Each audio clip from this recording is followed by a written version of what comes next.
Hey guys, I feel like it's been a while since I've done a video, so this suddenly feels weird. Um, I know that we've discussed kind of briefly the ACT on some of our Teams calls, but if you haven't been there or if you just need a refresher, I kind of want to give you a comprehensive overview of what I want you to know about the ACT.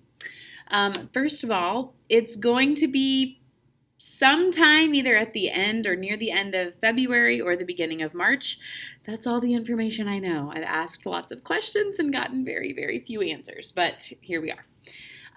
The ACT is important for college and for scholarships, but it is not the end all be all to your life. So I want to be very clear about that.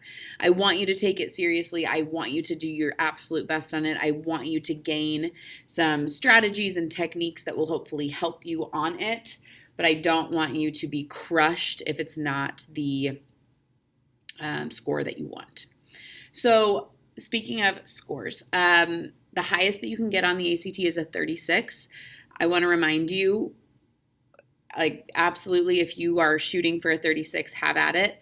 But, as advanced students, we want to get 100% on everything.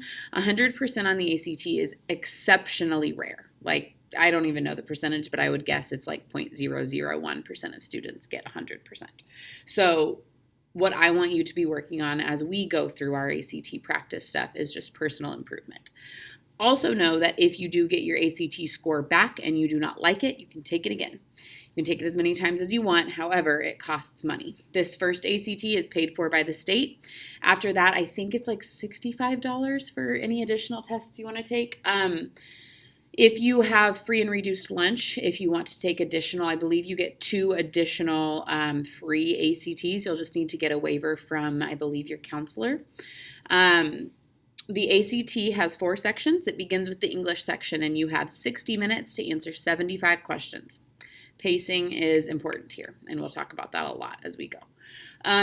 Then you will move on to math, where you will have 60 minutes to complete 60 questions. Then you will take a short, like 10 to 15 minute break.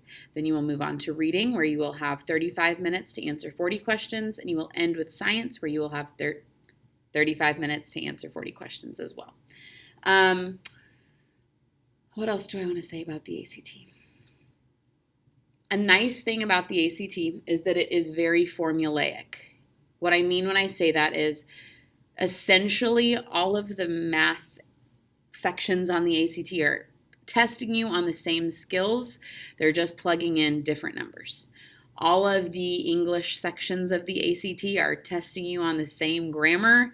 They're just plugging in different words and different passages as you go. And so that is why practice really is important for the ACT, because the more you practice, obviously, the better you're going to get. And this is an example of something where practice really can make or break the score that you get.